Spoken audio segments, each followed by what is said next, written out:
Nous sommes le dimanche 13 septembre 2020. C'est l'anniversaire de la mort de Ruben Oumniobé, décédé le 13 septembre 1958, et je profite pour lui rendre un vibrant hommage en ce jour particulier. Mais avant d'y arriver, la semaine dernière, l'épouse du capitaine de la 34e promotion de l'EMIA, M. Ludovic Ndoumou, a fait une sortie de piste en van à Yaoundé et s'est retrouvée sur le pavé parce que l'ouvrage était dépourvu de garde-fou. Elle est morte sur le coup. Avant toute chose, d'aller plus loin, j'aimerais adresser mes condoléances au jeune capitaine si durement éprouvé. Son épouse était très belle et il semblait vraiment filer le bonheur. En tout cas, quand on regarde les photos, ça avait l'air d'être un couple heureux. Ça avait l'air d'être le grand amour entre les deux. Et quelques jours plus tôt, le 5 septembre, c'est le cortège de Célestine Kecha-Cortez, accompagné d'Atanganji, de plusieurs ministres et d'autres autorités administratives, qui a subi l'effondrement d'un pont dans l'extrême nord, le pont Pallard. Tous ces braves gens ne doivent leur survie qu'à un heureux hasard de circonstances, ou si vous préférez, à la chance. Je ne sais pas si on peut parler de la main de Dieu, en tout cas c'est sujet à un autre débat. Les voies du Seigneur sont souvent impénétrables. En même temps, même si ça peut surprendre, je remercie le ciel de les avoir gardés en vie à Tanganji et sa bande, parce qu'on ne peut rien expliquer à un mort. On ne peut pas l'amener à se remettre en question, on ne peut pas lui faire constater ses erreurs. Ce que j'ai envie de dire, c'est que à travers ces accidents, aussi bien le drame de la femme du capitaine Ludovic que les ministres qui sont allés au Nozo, ces gens, l'un comme l'autre ou les uns comme les autres, comprennent que finalement, les malheurs n'arrivent pas qu'aux autres. Les insuffisances liées au sous-développement chronique d'un régime kleptomane de 38 ans usé jusqu'à l'os ne touchent pas seulement ceux qui n'aiment pas Paul Biya. Tous, je dis bien tous, nous sommes exposés à ce type de drame. Personne n'est à l'abri. Donc, quand j'entends des Camerounais nous dire «vous allez lire l'heure», je me demande s'ils se mettent dans la tête sérieusement que la route choisit qui elle tue et qui elle épargne. Depuis 8 ans qu'on n'a pas réussi à faire plus de 50 kilomètres sur les 225 de l'autoroute Yaoundé-Douala, est-ce que les accidents qu'il y a sur la route, là, par exemple les accidents de Général Voyage, est-ce que ces accidents-là, ces drames-là ne touchent que les émercistes ou que les Bamileke ou que les activistes ennemis de Paul Biya? Bah non. La mort s'en fout. La mort est la chose la plus démocratique qui soit. Elle aime tout le monde. Soit beau, soit laid, appelle-toi à Tanganji, Kecha Cortez, avec la mort, il n'y a pas de ministre, il n'y a pas d'autorité administrative, il n'y a pas de sous-préfet. Il n'y a rien de tout ça. On est tous exposés au même risque. On est tous de chair et de sang. Donc, si on décide de se lever et de marcher pour réclamer une meilleure gestion des finances publiques, ce n'est pas parce qu'on aime dire que Paul Biya et sa clique sont des catastrophes politiques.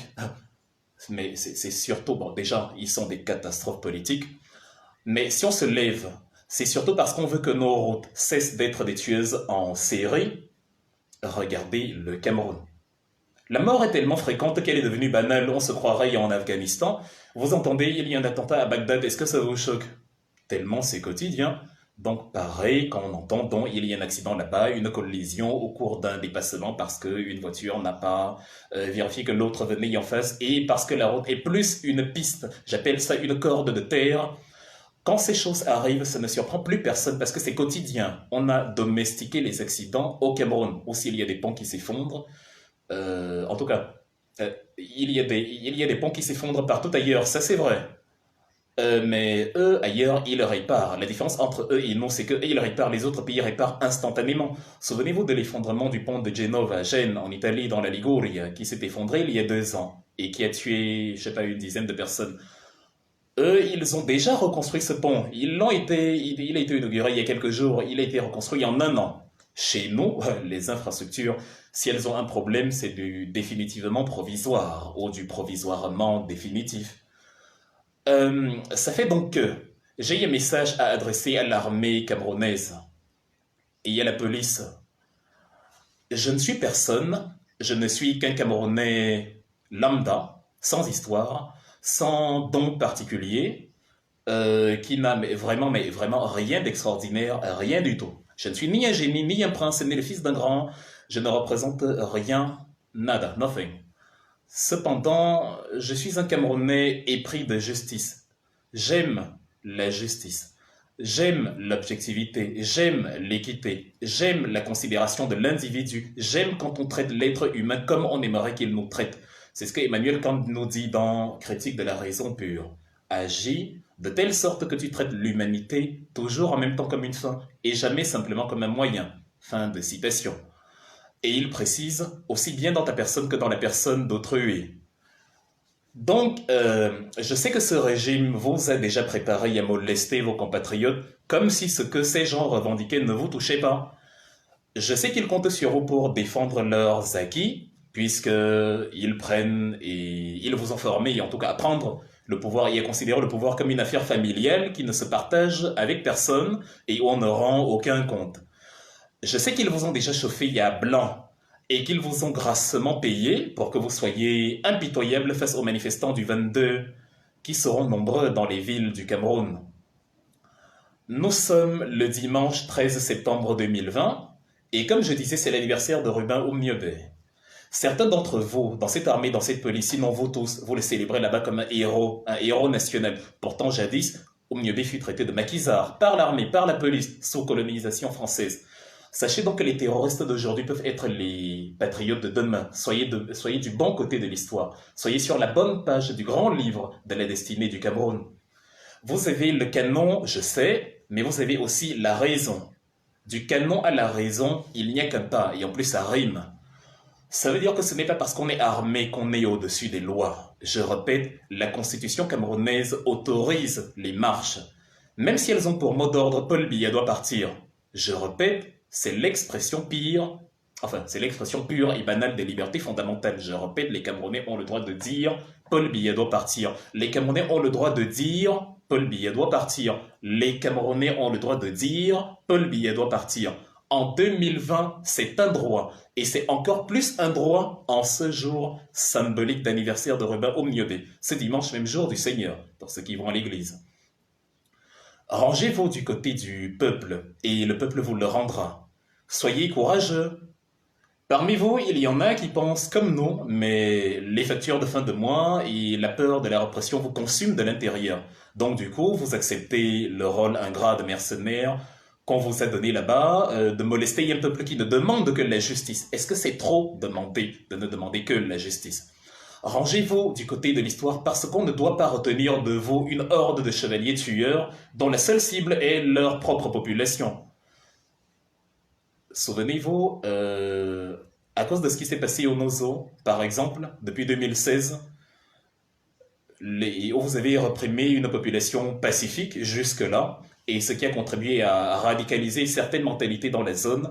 Du coup, à partir de là, votre crédit a été fortement entaché auprès d'une grosse partie de la population, alors que depuis 2014, quand c'était Boko Haram qui menaçait l'intégrité de notre territoire, tout le monde vous soutenait, parce que vous étiez là pour défendre les Camerounais contre l'extérieur, vous n'étiez pas là pour défendre, pour mater les Camerounais qui veulent parler à d'autres Camerounais. Paul Biya n'est pas un dieu il faut que les gens cessent de dire, il doit parler à qui, le président ne parle pas avec n'importe qui, vous êtes qui pour vous adresser à lui. Non. C'est cette arrogance-là qui a conduit à la crise anglophone. Le président de la première puissance du monde parle à sa population et c'est toujours la première puissance du monde. Apprenons des leçons de l'histoire. C'est comme ça qu'on évolue. Et c'est pour ça que je vous parle, moi qui ne suis personne. Ne vous y trompez pas donc, parce qu'il y aura du monde dans les villes du Cameroun. Si on vous a rappelé en si grand nombre pour militariser les villes du Cameroun, puisque d'ailleurs à l'heure actuelle on nous annonce la militarisation de la résidence de Billois, enfin une cinquantaine de personnes nous dit-on, si on vous mobilise autant, c'est parce qu'on sait que si on laisse le peuple s'exprimer en toute liberté, le vrai visage de ce qu'il pense face à ce régime éclatera au grand jour. Le vrai visage de ce que ce peuple pense de Paul Biya éclatera à la lumière du jour.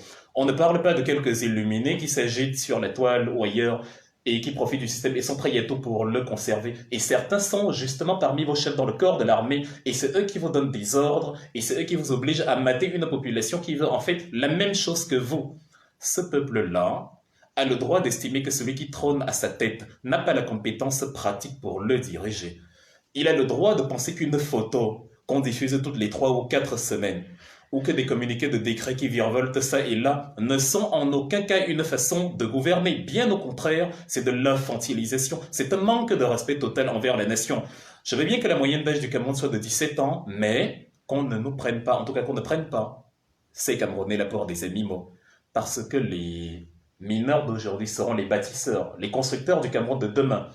Et il ne faut pas qu'il soit éduqué à des valeurs autres que les valeurs du respect de son vis-à-vis, qu'on soit président ou pas. Les vraies valeurs qu'on doit inculquer un peuple, ce sont les valeurs de subordination de l'exécutif à l'expression populaire. C'est le peuple qui gouverne l'exécutif et non l'inverse. Donc quand on infantilise un peuple, c'est un mépris total. Pour vous, c'est du patriotisme, mais c'est un mépris patriotique. C'est un mépris républicain, mais un mépris quand même. Que le viol soit collectif, que le viol soit politique, que le viol soit républicain, que le viol soit individuel, ça reste du viol, en ayant plein dedans. Pensez donc une fois encore, comme j'ai dit tout à l'heure, que ceux qui vont aller marcher dans la rue, ceux qui vont aller marcher pour le départ de ce régime qui vous tient vous-même en otage, cela le font pour que vous aussi, vous n'ayez pas à être à perdre votre proche ou votre femme dans un accident sous prétexte que l'échangeur n'avait pas de garde-fou. Je ne peux que me répéter, personne n'est à l'abri des conséquences de l'infrastructure nationale absente. Personne n'est à l'abri, et surtout pas vous, vous qui voyagez ça et là à travers le pays pour défendre les frontières. Vous avez le droit de vivre mieux, nous avons le droit de vivre mieux, nous, vous aussi. La République, c'est toi, c'est moi. La République, ce n'est pas Paul Biya et un cortège de ministres arrogants en cravate. Donc, chers soldats, chers militaires, chère police, surprenez-nous, marquez un grand coup, écrivez l'histoire. Déposez les canons et laissez le peuple vous dire ce qu'il pense de ces gens-là qui vous donnent des ordres. Essayez, tentez l'expérience, essayez et on verra. Le 22 septembre donc, parce qu'on est le 13, le 22 septembre va débuter au Cameroun cette page-là qui ne se refermera qu'avec l'abdication de Paul Biya, qui s'est révélé incapable de satisfaire aux aspirations de son peuple et qui s'est obstiné, qui s'est entêté à organiser des régionales comme un autiste politique dans une région où lui-même est incapable d'aller et dans une région où ceux qui disent qu'il y aura, sauf que les régionales, n'iront pas voter et où ne peuvent pas se présenter là-bas parce que la zone là-bas est impraticable, elle est invivable, c'est un mouroir vivant.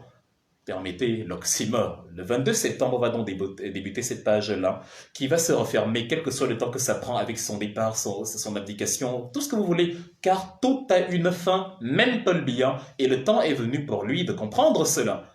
Parce que la boulimie du pouvoir fait croire, enfin ça crée des relents de mégalomanie, au point où on se croit immortel. Rappelons que juste à côté, on aime déjà un maréchal, chez le voisin là. Peut-être que bientôt au Cameroun, on aura l'impérator, le Marcus Crassus, Jules César, ou je sais pas, le tsar au Cameroun, Nicolas Romanov. Donc c'est ce que j'avais à vous dire, chers policiers, chers militaires. Vous qu'on va engager pour tuer des gens qui ont des enfants, des mères, des frères, des sœurs, comme vous.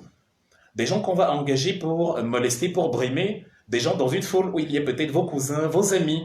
Tout ça parce qu'une personne et sa petite clique veut garder le pouvoir à tout prix. Parce qu'une personne a cru qu'on est dans le gaullisme camerounais et a dit « l'État c'est moi ». Maintenant, je vais m'adresser à toi, mon cher frère camerounais, toi le civil, toi comme moi, toi qui me dis « tu vas lire l'heure alors que tu n'as pas mangé depuis 8 jours ». Toi qui me dis « vous allez voir, c'est bien fait pour toi », alors que tu vis dans une pièce où vous êtes 15, une pièce qui fait 8 mètres carrés. Toi qui me dis « ça va t'apprendre », toi qui me dis on va te faire la peau », comme Singongo et sa bande t'ont invité à partager avec eux les 3000 milliards qu'ils ont volés pour la canne. C'est incroyable, je m'adresse à toi maintenant, alors parlons de toi, de moi. Fais une pause, prends un temps d'arrêt et réfléchis. Si tu es capable de te réjouir, d'apprendre qu'on a arrêté un de tes concitoyens et qu'on est en train de le torturer actuellement parce qu'il a insulté Paul Biya de malfrat, mais que tu estimes en même temps qu'il est normal qu'un sous-préfet assassine une femme enceinte ou que des soldats violent des étudiants, qui violent des étudiants et les roulent dans la boue, eux soient en liberté, c'est que tu es un animal, cher compatriote. Aujourd'hui, Paul Biya ne va plus en Suisse. Les séjours ont été chiffrés par l'OCCIRP à 182 millions de dollars. On y a plus de 100 milliards de francs CFA. Dans un pays pauvre, où l'échangeur s'effondre, les échangeurs s'effondrent parce qu'il n'y a pas de garde-fou, comme je l'ai rappelé au début là. Et comme justement, du coup, de manière bestiale, les gens perdent la vie alors que ça aurait pu être évité comme des animaux. Les gens sont déchiquetés en faisant une chute de plusieurs mètres parce qu'il n'y avait pas de protection. C'est ça, être un malfrat. Est-ce qu'il y a vraiment un autre mot approprié? Un prévaricateur de la fortune publique qui n'investit pas dans les projets infrastructurels, ce qui cause la mort à des gens, à ses propres concitoyens, et qui dilapide 100 milliards de francs CFA dans une chambre d'hôtel, est un malfrat. Mais si tu estimes que dire cela, c'est mériter la torture d'une police qui est devenue milice, parce que les chefs de cette police ont vendu la dignité humaine sur l'autel de l'argent et du tribalisme institutionnel et institutionnalisé, si tu estimes que dans le même temps, des gens qui ont incarcéré Wilfred Siaoui juste parce qu'il avait le livre L'urgence de la pensée dans ses affaires, eux, ils méritent la liberté, alors sache que c'est ça, être un animal. J'insiste, je signe, je persiste. Parce que être un animal, c'est perdre ce qui nous distingue des animaux, ce qui nous distingue des bêtes brutes, le logos, la raison humaine. C'est-à-dire ce qui nous distingue des taupes, des chiens, des chats, c'est le logos, la raison, le discernement, la logique. Si toi tu arrives à trouver la logique dans tout ça, dans cette approche-là, tu as donc le droit d'estimer qu'on t'insulte en disant que tu es un animal, ou pire, un monstre. Exactement le même type de monstre qui, dans la Bible, demandait qu'on crucifie Jésus, qui ne leur avait rien fait, et qu'on libère Barabbas, le bandit des grands chemins connus et reconnus, que eux-mêmes n'auraient jamais accepté fréquenter, avec qui n'auraient jamais accepté vivre dans la même pièce. Donc, nous sommes donc aujourd'hui le 13 septembre 2020, jour de l'assassinat de Ruben Oumniobé. On l'a traîné dans la boue pour le défigurer jusqu'à mutiler son cadavre avant de l'enterrer dans un trou, dans une fosse irrécupérable, tout ça pour qu'on ne célèbre pas sa mémoire. Et aujourd'hui, comme vous avez déjà oublié votre histoire, vous êtes prêts à recommencer la même chose, la même barbarie, la même stupidité, alors qu'on voit partout célébrer Oumniobé comme un héros national. Où sont les assassins de Samuel Ouazizi, le jeune journaliste qui est mort en prison comme une souris après 2 ans de détention et dont on a caché le corps et le décès à la famille pendant 1 an, pendant 10 mois. C'est-à-dire que pendant 1 an, la pauvre famille de ce garçon, ses proches continuaient de penser qu'il était en vie. Mon Dieu, quelle cruauté, quelle sauvagerie. Mon Dieu, quel manque d'humanisme, quelle barbarie. Mon Dieu. C'est donc pour ça que je les appelle, ces soldats-là. Pas tous, mais en tout cas leurs chefs. Ceux qui les entraînent à se comporter avec tant de violence, surtout même ceux-là, leurs chefs, là, ceux qui dirigent, ceux qui portent la cravate. C'est pour ça que ceux-là, je les appelle, eux, le gang de malfrats. Et c'est totalement mérité. Si tu arrives à penser que ce n'est pas mérité, après tout ce que je t'expose, félicitations. C'est ça, être un animal. Et donc pour vous, dans vos têtes, cela mérite la liberté. Et ils vivent parmi vous, vous les appelez Excellence, Honorable, Monsieur le Préfet, Monsieur le Sous-Préfet, pendant que le pauvre homme, le pauvre Ouazizi a perdu la vie pour avoir fait son travail de journaliste. Est-ce que vous trouvez que votre raisonnement a une quelconque affinité avec ce qu'on appelle la logique humaine? Je me souviens après la manifestation de juin 2019, je crois que c'était le 29 juin 2019 en Suisse, et après l'attaque tout aussi bestiale et sauvage d'un des sbires de Paul Biya contre un journaliste suisse à l'Intercontinental, le ministère des Affaires étrangères avait convoqué l'ambassadeur du Cameroun à Berne pour lui signifier que la Suisse, ce n'est pas le Cameroun, ce n'est pas la brousse, ce n'est pas la forêt, ce n'est pas la savane. En Suisse, les droits sont consignés. La Suisse est la liberté d'expression. Elle est garantie même si elle s'oppose au pouvoir en place. Et c'est l'une des choses qui a précipité Paul Biya hors de la Suisse. Et j'en suis très heureux. Voilà un homme qui a vécu en Suisse, un pays propre, le pays le plus propre que j'ai vu, soigné, avec des manifestations tous les jours pour un oui ou pour un non, avec des groupes industriels comme Nestlé, Omega, Rolex, Holcim, que sais-je encore. Lui, tout ce qu'il a retenu de la Suisse, c'est le train de vie, le haut niveau de vie, et ça ne le dérange pas du tout. Quand il fait le trajet de Simalel à Etoudi et qu'il voit les quartiers là, quand tu pars de l'aéroport, ces quartiers-là qui te donnent l'impression que Yaoundé est une ville qui ressemble aux cheveux d'un fou qui a joué dans la poussière. C'est-à-dire, on dirait un garçon espiègle qui s'est amusé dans un bac à sable. Ça ne le dérange pas, il trouve que c'est très bien. Les antipatriotes sont ceux qui lui disent « on va marcher pour dire Paul Biya doit partir ». Pour nous, c'est la seule conclusion rationnelle qui s'impose, parce qu'on a vu les mêmes pays que lui et on veut la même chose pour nous. Qui peut accepter d'avoir un malfrat comme chef de service? Je ne comprends pas. C'est-à-dire, c'est incompréhensible. En tout cas, je redis encore ceci. Manifester est un droit garanti par la Constitution. Si vous estimez que manifester, c'est envoyer les enfants des gens se faire tuer, faites encore une pause, marquez encore un temps d'arrêt et posez les questions. Qui vient les tuer? Pourquoi il vient les tuer? Qu'est-ce qu'ils ont fait pour mériter de mourir? Est-ce que c'est normal qu'en démocratie, la manifestation pacifique revient renvoie à un risque mortel. C'est-à-dire, tu vas marcher parce que tu es allons marcher, allons manifester pour nos droits, et on te dit, je ne veux pas mourir, on n'envoie pas les enfants des autres se faire tuer. Mais justement, la raison de manifester, la raison de se mobiliser, c'est qu'on a créé un pays où l'intimidation est un mode de vie. La menace, la barbarie, la sauvagerie, la brimade est un mode de gouvernance, et manifester devient un crime. C'est hors de question. On est en 2020, on est au 21e siècle. Vous ne pouvez pas accepter que ça continue. Et c'est justement parce que ces manifestations sont réprimées que nous, on a décidé de marcher. La crise anglophone est née dans la même logique de broussailles. Vous revendiquez pacifiquement et on vous tape dessus. Est-ce que vous réalisez la bêtise du scénario? Comment vous faites pour cautionner que la bêtise continue et que des gens qui ont tous leurs neurones en place acceptent? Quand la manifestation n'est pas orientée vers l'imbécilisation de masse avec des ayops à outrance, parce qu'on vous a donné 2000, parce qu'on vous a donné un pagne, même si quand vous portez le pagne là, avec Paul Biya dessus, vous êtes conscient que la famine va tuer les gens au Cameroun. Quand vous allez chanter, comment vous a donné ça? Vous allez chanter ayop. Quand c'est pour Paul Biya, pour le régime, ça va. Mais quand vous allez faire autre chose que ce ayopisme, on interdit systématiquement. Je suis désolé, quand ça arrive, quand un tableau comme ça se dessine, quand le seul moment où on manifeste, c'est parce qu'on a payé des gens pour soutenir Paul Biya, alors qu'ils n'ont aucune conviction politique, ça oblige le peuple à se lever, même quand il y a interdiction. Le troisième président des États-Unis, je le dis souvent, Thomas Jefferson de 1801 à 1809 disait toujours: quand l'injustice devient une loi, la résistance est un devoir. Et il s'avère que le peuple camerounais est victime d'injustice actuellement. Il a donc le droit de se libérer pour réclamer ses droits. Qu'est-ce que vous ne comprenez pas dedans? C'est l'élite qui est au service d'un peuple, c'est pas le peuple qui est au service d'une élite.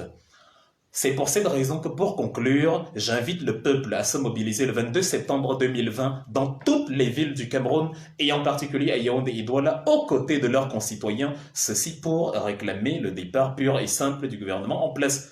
C'est-à-dire, je répète, le 22 septembre 2020, dans toutes les villes du Cameroun, j'invite le peuple à se mouvoir, à se mobiliser pour ce que de droit, à Yaoundé, Douala, Bafoussam, partout ailleurs.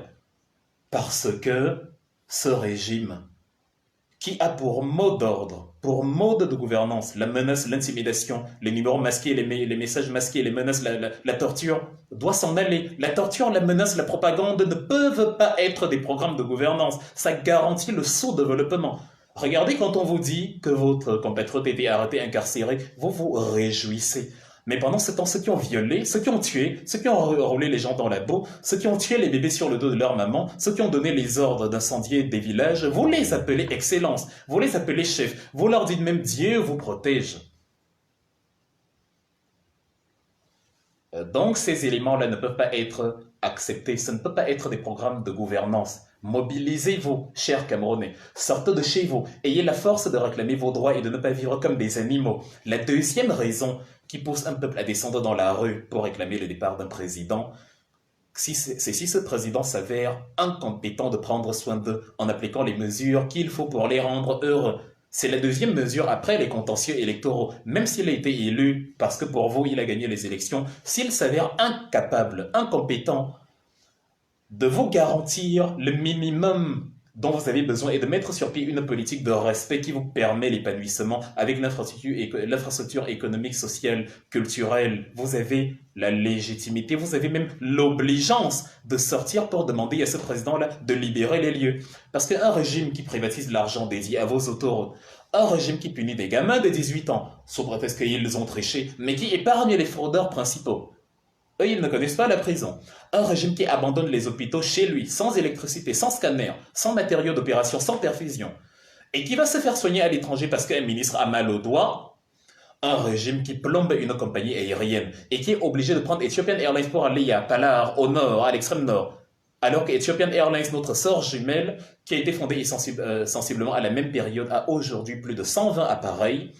Un régime qui tire sur des gamins en pleine rue à Bafoussam, souvenez-vous, Marie-Claude Mezot, sans être inquiété. Un régime qui tire sur des femmes devant le parvis d'un hôpital. Un tel régime ne mérite pas votre soutien.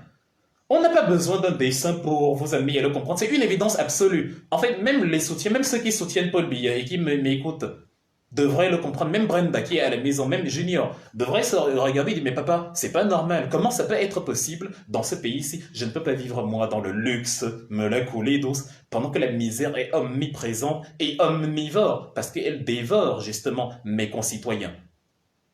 Est-ce qu'il faut avoir 1000 milliards de neurones pour comprendre? Ce n'est même pas moi qui le dis, c'est une femme que vous avez vue dans une vidéo qui a le pain de Paul Biya, qui a cru en un idéal, qui a cru que cet homme pouvait lui garantir quoi que ce soit, mais elle n'a rien. Il n'y a pas de sécurité sociale, il n'y a rien. Elle dit la famine va tuer les gens au Cameroun. Dans les pays où nous avons la grande gueule pour leur parler, la France, les États-Unis, l'Allemagne, ces pays-là ont l'infrastructure sociale, même pour les chômeurs. Vous voyez des gens couchés dans la rue, les blancs, mais sachez que si ces gens-là le voulaient, ils auraient la protection de leur État. C'est parfois un choix de vie, parce que ces pays-ci donnent de l'argent même à des réfugiés. Donc, chers compatriotes, réveillez-vous. Le Cameroun est actuellement la risée de toute l'Afrique parce que des gens continuent de se courber devant un vieillard incapable de visiter les chantiers d'un stade situé à 100 mètres de son palais, incapable de parler à sa population, il dit qu'il a eu leur mandat, incapable de franchir 2 marches d'escalier sans assistance. Dites à vos frères que manifester ne signifie pas mettre le Cameroun à feu et à sang. C'est de la propagande, c'est totalement stupide, c'est de la manipulation parce que ces gens-là ne veulent pas que vous ouvriez les yeux et que vous les chassiez de là. Sortez de ce tartare et surtout sortez physiquement, inondez les villes. Michel Doki disait si on m'a tiré dessus, c'est parce qu'on n'était pas nombreux en janvier 2019. Thomas Sankara a dit la même chose en juillet 1987. Si nous ne faisons pas bloc contre la dette coloniale, je ne serai pas là à la prochaine conférence. Et il a été tué 3 mois plus tard parce qu'il était seul, le 15 octobre. Soyez donc comme les grains de sable au bord de la mer. Soyez comme les plages à Kribi. On ne tire pas sur ce genre de foule. Soyez comme les abeilles parce qu'apparemment, c'est une histoire d'abeilles. Sauf qu'un proverbe allemand dit que les sardinards n'ont pas de tête. C'est pour ça qu'ils confondent l'huile à du miel. Regardez leurs agissements. Regardez comme ils enferment dans leurs propres illusions. En fait, ce n'est que cela pour des gens qui n'ont pas de tête. L'huile est assimilable à du miel. Sauf que goûter l'huile, ça n'a pas le goût du miel. Ça n'a rien à voir. Pour goûter au miel, il faut affronter les abeilles. Et les abeilles ne sont pas ceux que l'on croit. Erreur! Erreur 404. Donc je précise, ce n'est pas une marche pour le MRC, ce n'est pas une marche pour Maurice Kamto, ce n'est pas une marche pour que Wilfried Ekanga soit ministre ou député. Je n'ai pas le niveau pour être ministre ou député. Ce n'est pas l'aspiration là-bas. Nous voulons simplement que tous les Camerounais sortent pour un avenir qui a un sens, parce que nous on a vu des pays où il y a un sens, parce qu'actuellement le Cameroun n'en a pas.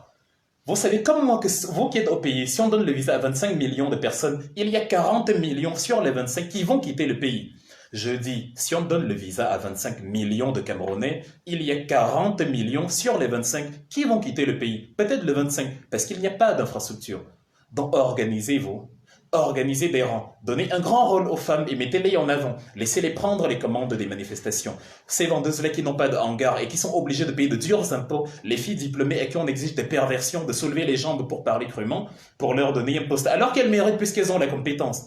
Approchez toutes ces femmes-là qui souffrent de ce système barbare, ce cannibalisme politique et encouragez-les à grossir les rangs de la mobilisation dans toute l'histoire de l'Afrique, de Kimpavita, Ngola Zinga, en passant par Nandi Zoula, la mère de Chaka, de la princesse Yenenga au Burkina Faso jusqu'à Rosa Parks aux États-Unis, l'histoire n'a été écrite qu'avec le concours de la femme opprimée et désireuse de se libérer. Et si un gendarme arrive à avoir le courage de tirer sur un Bayam Salem à l'avant d'une manifestation qui pourrait être sa mère, alors vous aurez compris ce qu'on vous dit depuis le début. Vous ne représentez rien pour ces gens-là. Ils ne sont pas de votre côté. Charité bien ordonnée commence par soi-même. On n'est jamais mieux servi par soi-même. Le peuple va défendre les intérêts qui sont les siens. Allons marcher nous-mêmes pour revendiquer nos droits. Donc, avant le 22 au Cameroun, la diaspora aussi organise une manifestation le 19 septembre à Paris, à Berlin, à Bruxelles et dans toutes les capitales européennes. Et sachez que tout ce que je viens de dire au sujet du Cameroun s'applique aussi dans la diaspora. Réécoutez cette sortie que je viens de faire. Parce que ceux qui sont dans la diaspora pour manifester seront le carburant dont les Camerounais qui sont au pays auront besoin pour avoir la fraîcheur de sortir. Si les Camerounais de la diaspora sortent en masse, les Camerounais du pays se sentiront soutenus et feront le nombre. Donc soyez présents. C'est le 22 septembre en terre camerounaise, le 19 septembre dans la diaspora. Ne faites pas parler la poudre, faites parler la foule. Et mettez en avant, justement, pour mobiliser mettez en avant l'hymne de la Renaissance.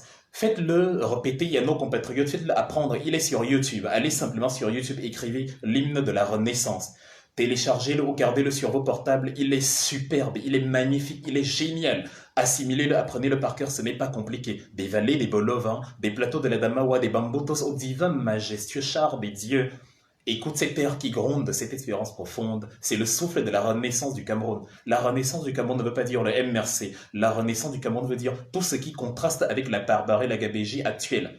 C'est-à-dire, c'est aussi simple que ça. Imaginez une marée humaine dans Yaoundé, dans Douala, après y avoir eu la même marée à Paris, à Bruxelles, à Berlin, qui scande à l'unisson l'hymne de la Renaissance. Cette chanson-là qui donne la fièvre à tout le monde, même aux plus durs d'entre nous.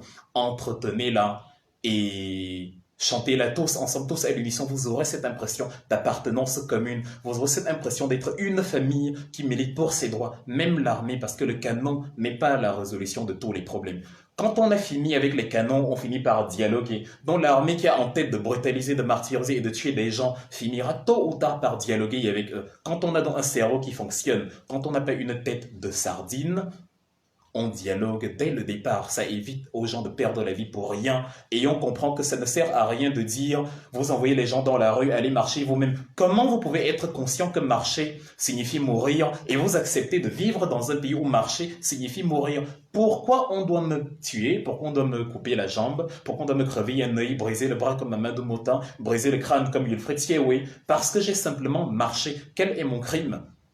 Si le peuple estime que Paul Biya doit quitter le pouvoir, c'est que le peuple n'est pas content, donc Paul Biya doit s'en aller, il est responsable devant le peuple. Donc laissez le peuple s'exprimer, laissez les gens descendre dans la rue, ne les molestez pas, et voyez si le peuple en grand nombre soutient Paul Biya ou non. Si le peuple en surnombre est contre Paul Biya, il est obligé de libérer le plancher. Les histoires d'élection n'ont rien à voir dans cette histoire parce que même si tu as été élu avec 4000%, si le peuple n'est pas satisfait, tu t'en vas. C'est pour ça que Ibeka est parti après 7 ans.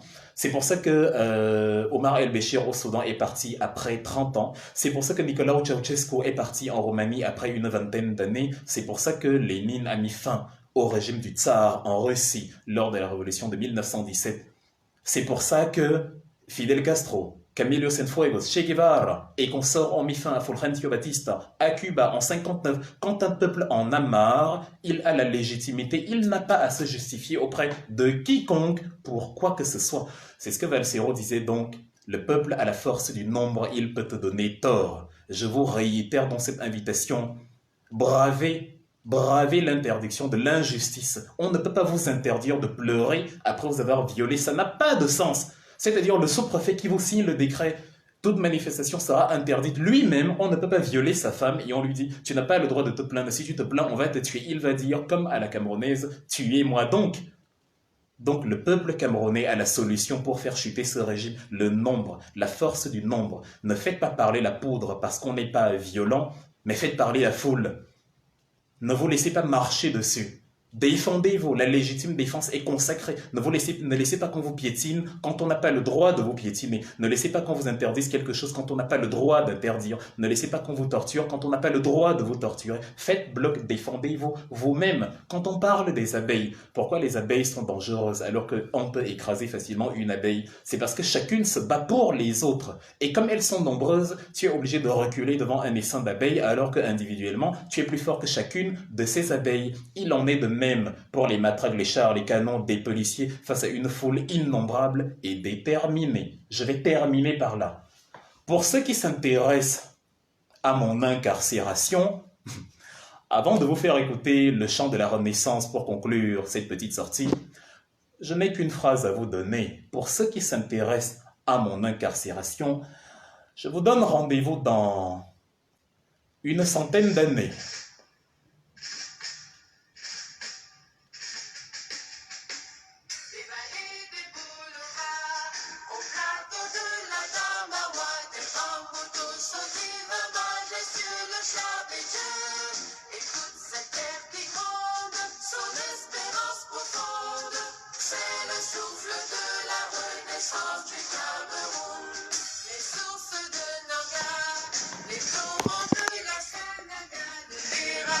Seigneurie par les flots du Vouri, ce flot de réjouissance. c'est la nouvelle naissance, c'est le souffle de la renaissance du Cameroun.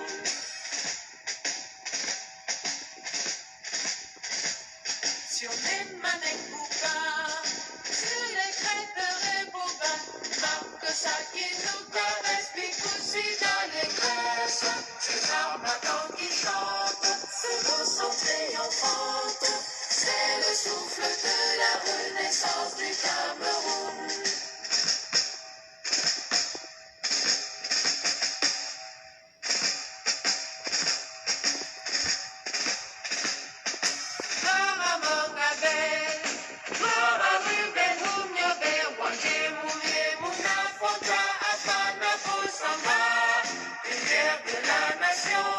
Éclaire nos cœurs de lion, c'est le souffle de la renaissance du Cameroun.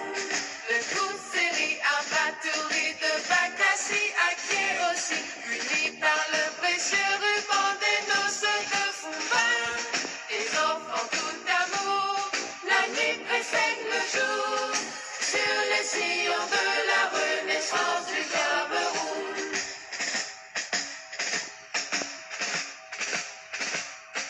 Frères et sœurs ensemble, pays des incantables, sur les sillons de la renaissance du Cameroun. Frères de sang ensemble, prenons le vivre ensemble, sur les sillons de la renaissance du Cameroun. Terre de mes ancêtres, que j'aime de tout mon être, je m'engage sur les sillons de ta renaissance. Afrique en miniature, pour ta progéniture, je m'engage sur les sillons de ta renaissance, sur les sillons de la renaissance du Cameroun.